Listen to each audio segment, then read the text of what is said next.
Welcome back, everybody. This is Eric and Chad with Iraq Veteran 8888. Today, we have another Five Guns video for you. I don't know if this can be called a Five Guns video or maybe Five Guns. It's hard to narrow it down to Five Guns, but yeah, you guessed it. This is Five Guns that Hillary doesn't want you to have. Now, I know, we've probably beat this horse to death to some degree, but this video does have some certain truth in it. The question is, what guns does she want you to have? We talked about clearing this table off and just introing the video with nothing on the table. It's like, okay, yeah, there's the video, guys. Sorry. All right, see ya. Yeah, but this is Five Guns that Hillary doesn't want you to have. As many of you guys know, Hillary Clinton is a very anti-gun.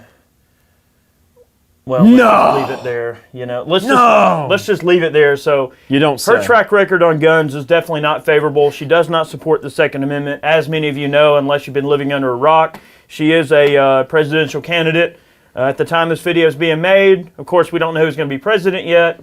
But the whole kind of punchline of this entire video is, if she does become president, she's obviously going to push for tighter gun control measures in a lot of different ways, and some people think that she's going to push for some very draconian and horrible gun control. We don't think. We pretty much know that she has a proven track record. Yeah, part of her proven track record is she supports universal gun registration, which ultimately leads to universal gun confiscation.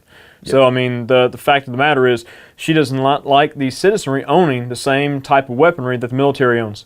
Bottom line, you know, she thinks that, you know, everybody should own, okay, oh, you just need a hunting rifle and a shotgun and that's it. Oh, well, we might take those away too. Well, it's also common knowledge that she does support a, you know, Australian-style gun ban, gun confiscation. Basically, she does not like semi-automatic. So the guns that we've selected here kind of fall into that type of arrangement. Now, obviously, there are many auto-loading guns that she certainly does not like. I mean, really, anything that's an auto-loader that has...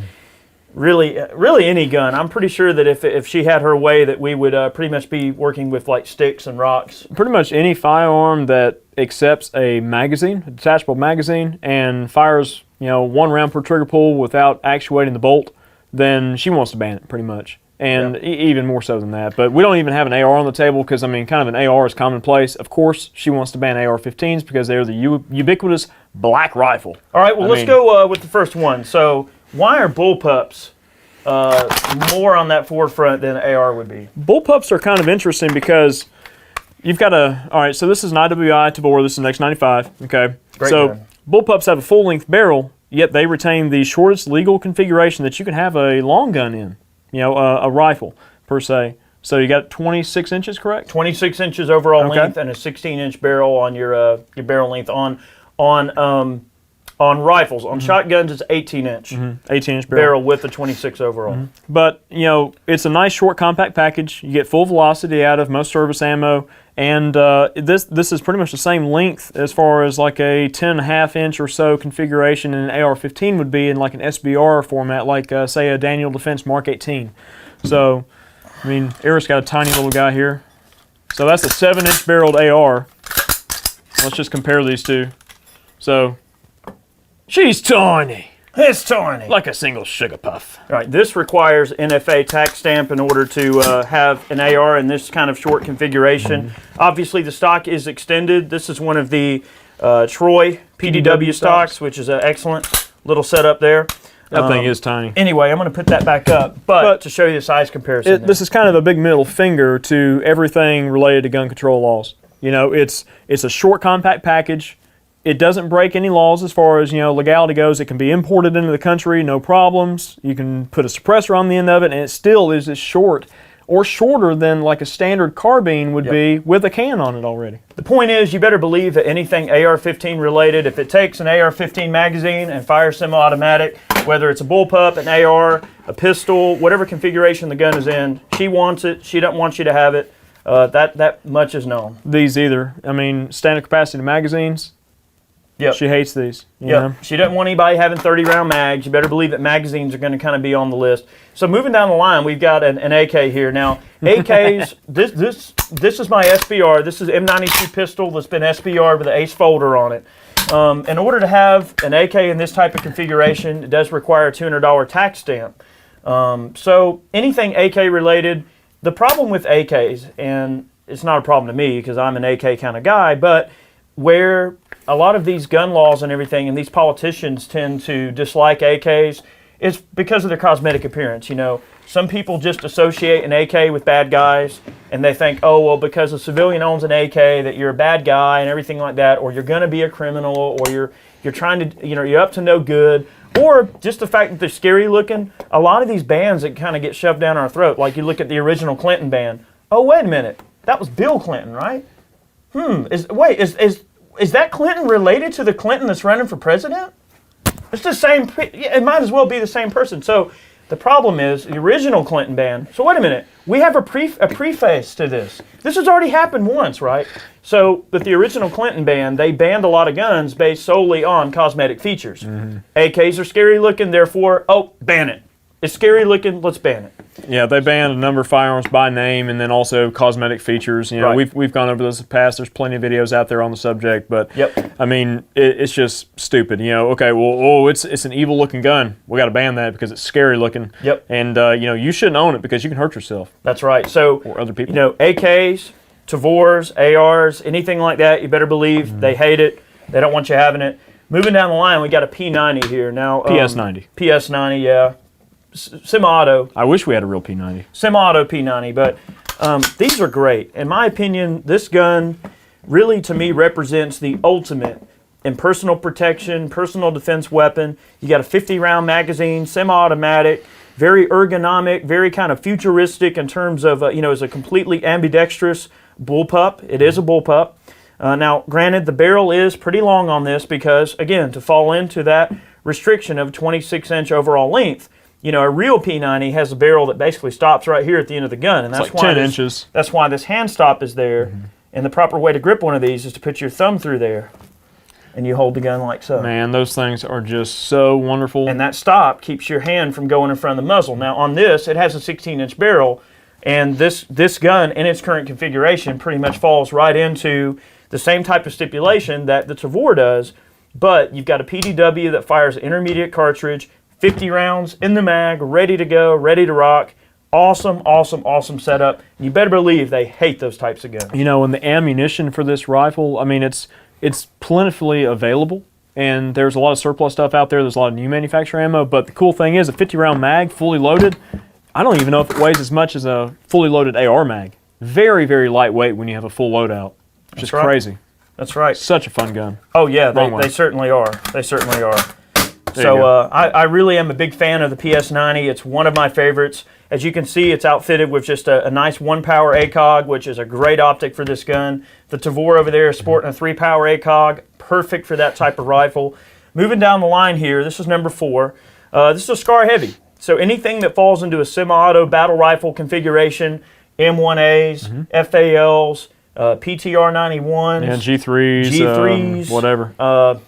what else am I missing? I mean, you're talking AR-10s, SR-25s, M110 Stoners. In this case, a SCAR Heavy. This particular Well, rifle. that's 308 though. That can't hurt you. I mean, 5.56. That's bad. well, 308's okay. I mean, right? yeah. Well, this wanna particular ban that. rifle, you know, this one's kind of one of my life and liberty type guns. You know, this is a SCAR Heavy. And this has got one of the new Steiner ICS, which is an awesome, awesome range finding optic. This is something that we are going to be doing a video on. So not only does it find the range for you, it also gives you a firing solution. So you set the optic on this thing to whatever ammo you're going to use. Like say you're going to run M80 ball. You set up M80 ball. You zero it for 100 yards. You actuate the sight. It gives you the distance in meters or yards. I think you can change it either or. You can. It gives you the readout in yards or meters, and then it gives you a firing solution. You just simply use whatever hash they give you for the firing solution, and you lob the round in, no problem. This one's outfitted with an SDN6 AAC suppressor on a 51 tooth mount. So 16.5-inch barrel, 20 round magazines. It's auto loading, semi-automatic. It's got a Geisley trigger in it. This is a great rifle for a wide variety of different purposes. Hunting, personal defense, you name it, this rifle is there. It's also got a folding stock. So this rifle has many, many features that the current administration, and especially Hillary administration, would certainly frown upon. They don't want the populace having suppressors. They don't want the populace having auto-loading rifles. I mean, You this know- pretty much represents everything they hate. I know. I mean, what's crazy to me is, we were talking about it at lunch earlier, but with like the SBRs and things like that, there was a bill that, they were trying to get through the House in Georgia here a while back, and it was basically an assault weapons ban that mirrored pretty much the federal ban back in '94 and everything. And any NFA item was okay because it was registered. So I was like, okay, well, I'm just going to register all my ARs and I'll be good, right? I mean, it's just Don't think like it's that. it's just so arbitrary. It's like, okay, well, we want to ban all these guns, but you can keep those because we know about them. Yeah. I mean, come on, give me a break. It's a bunch of horse crap. So there's a lot of that kind of stuff. I mean, and guys, we're certainly not saying that she's the only anti-gun one, because believe me, there are many more politicians that are anti-gun and that share the same type of values. Well, if you can even call it a value, but share the same type of wicked principles that Hillary does when it comes to your gun rights. Another area that we could surmise that would fit into this video well is auto-loading shotguns. Anything that's semi-automatic, pretty Pretty much I mean, anything that auto-loads, they're definitely against. But more deadly. this Benelli M4 here is a law enforcement model. It's got a collapsible stock, pistol grip. It's semi-automatic. It's got a rail system, ghost ring sights, high cap tube. Well, I say standard cap tube, but it's got an 8-shot tube on it. And this is a really, really awesome shotgun. That high-capacity clipazine. But the thing is, they really can't stand. It looks kind of scary. Yeah, they're scary looking, and they just can't stand a type of shotgun like that. What does that do? It's the thing that goes up. So, Like it. guys, I I think like where you can really see that we're going with this video is anything auto-loading, and another area in here that we didn't even discuss is things like Ruger 1022s, Target pistols, you name it. If it auto-loads, they hate it. 22 is okay because it can't hurt you. Oh, really? All right, so every video has a wild card, but I feel that for this particular video and this 5 guns, we're going to actually do 2 wild cards, okay? So the other wild card is things like, all right, here I've got a Glock 19. That's just a regular old auto-loading semi-automatic pistol, and your typical magazine, you're talking like a 15 to a 17 shot nominally magazine that most modern handguns are generally going to have between a 15 and maybe 19 shot magazine, depending on the grip size. Standard capacity in handgun is however many damn rounds will fit in the grip. I mean, But things like the 33 round Glock mags, they definitely hate this kind of stuff. Hillary certainly doesn't want you to have a handgun. So we've talked about this in a couple of other videos and everything, and we've talked about the idea of, if you're wanting to get some type of a gun or get into some type of a gun before there's some potential for a ban. Like we've talked about this before, guns to buy before a potential ban. Well, could you treat a presidency like that? If Hillary is elected and we know the background of the Clintons and we know her stance on firearms, then could you surmise that the rifles and pistols on this table would be a good investment for somebody who was wanting to kind of make themselves kind of proof, more prepared, or make them a little bit more gun control proof by having them in. I hate to use the word speculation, but I mean it's one of those things. Just because a president gets elected, okay, that may not be favorable to gun control or gun rights, it doesn't mean that things are going to change right overnight. I mean, you've got the Supreme Court to worry about, you've got the Congress to worry about, so we don't know how the congressional elections and whatnot are going to go this year either. I mean, this video is being filmed about a month prior to the elections happening, so no one knows yet. But it's just one of those things where there's a lot of worry out there, and there's actually not as much fear buying as one would surmise, especially like what we had after Sandy Hook forever ago. We've made videos about that where we've talked about the recent video. Yeah, the recent video we put up where there's been like perceived fear buying and things like that. I think it's a perception kind of thing. I mean, how people feel the political stratum of the country's going, how they feel things are going to go. These guns are, to me, represent what they hate the most. Anything that allow you to maintain an independent lifestyle and to live free and to defend yourself and your family, they don't want you to have it because they want to have a monopoly on violence. They want to have a monopoly on deadly force. And they want to have a monopoly on everything it requires for you to live your life. They want to have control of that, and they want to dangle it over your head. Yep. And that's very scary, I believe. Gun control pundits, I mean, really the big scheme of things, they want, the whole idea, get the big boy out. They like the whole idea of, okay, well, if you're a gun owner, then you only need a gun for hunting, and that's it. So you just need a bolt action, 308, or you need a little lever action 30-30, and you might need a little single shot shotgun or something like that just to hunt and provide for your family or whatever the case is. Well, guess what? That's not what the Second Amendment is for.